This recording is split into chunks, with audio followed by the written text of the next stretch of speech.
Hey guys, welcome back to my channel Wahida Loves Food and Travel. আশা কৰোঁ আপোনালোকৰ বহুত ভাল। বহাগ বিহুৰ শুভেচ্ছা লগতে ৰমজান মাহৰ উলগ জনালো সকলোকে। আজি এফালে ওলাই যোৱাৰ কথা আছে। চাওঁচোন বলক এতিয়া আমি এফালে ওলাই গৈ আছোঁ। ক'ত গৈ আছোঁ দেখুৱাই আছোঁ। আৰু বিহু সকলোৰে মনত লাগি আছে যিহেতুকে আৰু আমাৰো তেনেকুৱাই হৈছে, কিন্তু অলপ ৰোজা মাহ চলি থকাৰ বাবে কিছুমান বস্তুৰ টেষ্ট ল'ব পৰা নাই। যেনেকৈ আমি সদায় দৈ চিৰা এইবিলাক পিঠা সদায় খাওঁ, কিন্তু এইবাৰ আমি ৰাতিপুৱা জলপান হিচাপে একো খাব নোৱাৰিলোঁ, কাৰণ আমাৰ ৰোজা মাহ চলি আছে আৰু আমি ৰোজা ৰাখি আছোঁ। সেইকাৰণে বলকচোন ক'ত গৈ আছে দেখাওঁ। আহকচোন যাওঁ আজি এখন পবিত্ৰ স্থানলৈ আৰু ৰঙালী বিহুৰ উৎসৱৰ উপলক্ষে তাত কেনেকুৱা ধৰণৰ পৰিৱেশ হৈছে আৰু চাওঁগৈ। আৰু লগতে দেখিছেনে ওপৰত লিখা আছিল তোৰণখনত আঠখেলীয়া নামঘৰ বুলি। আৰু লগতে আজি ৰঙালী বিহুৰ উপলক্ষে ইয়াত কেনেকুৱা ধৰণৰ পৰিৱেশ সৃষ্টি হৈছে তাকে দেখুৱাবলৈ আহিলোঁ আৰু আপোনালোকে চাই যাওক।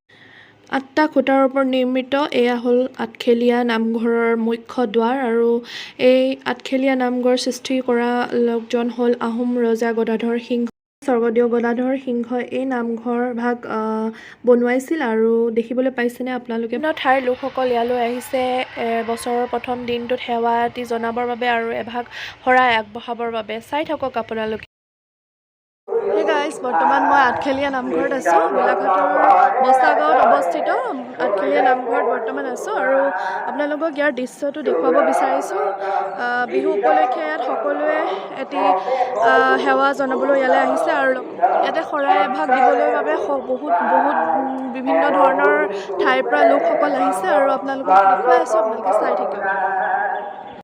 এই নামঘৰৰ আগভাগতে দেখিবলৈ পোৱা গৈছে বন্তি প্ৰজ্বলনৰ এয়া হৈছে স্থান, আৰু শৰাই আৰু বন্তি প্ৰজ্বলন ইয়াতে আপোনালোকে কৰি যাব পাৰিব। আৰু ইয়াতে সকলোৱে ভৰি হাত ধুই ভিতৰলৈ সোমাই গৈছে আৰু ইয়াতে যিসকল লোকে বন্তি প্ৰজ্বলন আৰু শৰাই আগবঢ়াবলৈ আহিছে তেওঁলোকে ইয়াত আগবঢ়াইছে আৰু তাৰ পাছত দেখুৱাই আছোঁ তাৰ পিছৰ পৰিৱেশটো। এয়া হৈছে মূল নামঘৰ ভাগ আৰু ইয়াৰ সন্মুখতে দুভাগী শৰাই সজাই থোৱা আছে আৰু মানুহৰ সমাগম ইয়াতে বহুত হৈছে, আপোনালোকে দেখি আছে।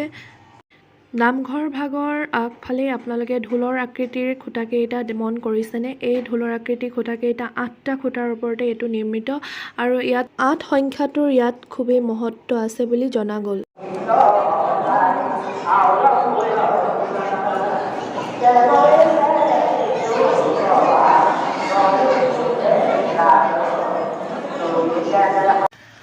দেখিছেনে, সকলোৱে মূল নামঘৰলৈ আহি সেৱা জনাইছে আৰু সকলোৰে মনৰ মনোকামনাসমূহ ভগৱানৰ ওচৰত কৈছে আৰু আশা কৰোঁ যাতে তেওঁলোকৰ মনোকামনাসমূহ পূৰ হয় আৰু সকলোৰে ভাল হয় তাৰে কামনা কৰিলোঁ।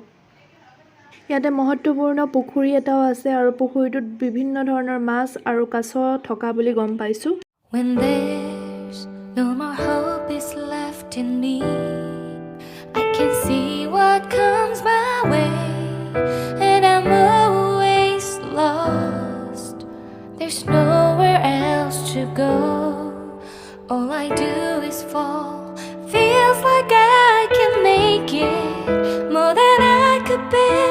Giving up is all that I can surrender to you. Take me in your arms and hold me. With your love, find my rest and I can see. Hey guys, এইমাত্ৰ ঘৰ আহি সোমালোঁ আৰু দিনটো ভালে পাৰ হৈ গ'ল আৰু আপোনালোকক পুনৰবাৰ এক বহাগ লগতে ৰমজান মাহৰ শুভেচ্ছা জ্ঞাপন কৰিলোঁ আৰু আশা কৰোঁ যাতে আহিবলগীয়া বছৰটো আমাৰ বাবে সকলোৰে বাবে শুভ হওক, মংগল হওক সকলোৰে, আৰু বেমাৰ আজাৰসমূহ দূৰ হওক তাৰে কামনাৰে আজিৰ ভিডিঅ'টো ইমানতে সামৰণি মাৰিছোঁ। যদি আপোনালোকে মোৰ ভিডিঅ'টো চাই ভাল পালে তেনেহ'লে লাইক, শ্বেয়াৰ এণ্ড ছাবস্ক্ৰাইব কৰিবলৈ নাপাহৰিব। লগতে কাষত থকা বেল আইকনটো ক্লিক কৰিব যাতে আহিবলগীয়া নটিফিকেশ্যনসমূহ মোৰ আপোনালোকৰ মোবাইললৈ যাব পাৰে। তেতিয়াহ'লে অন্য এটা ভিডিঅ'ৰ সৈতে আকৌ লগ হ'ম। তেতিয়ালৈকে হাঁহি থাকক আৰু হহুৱাই যাওক।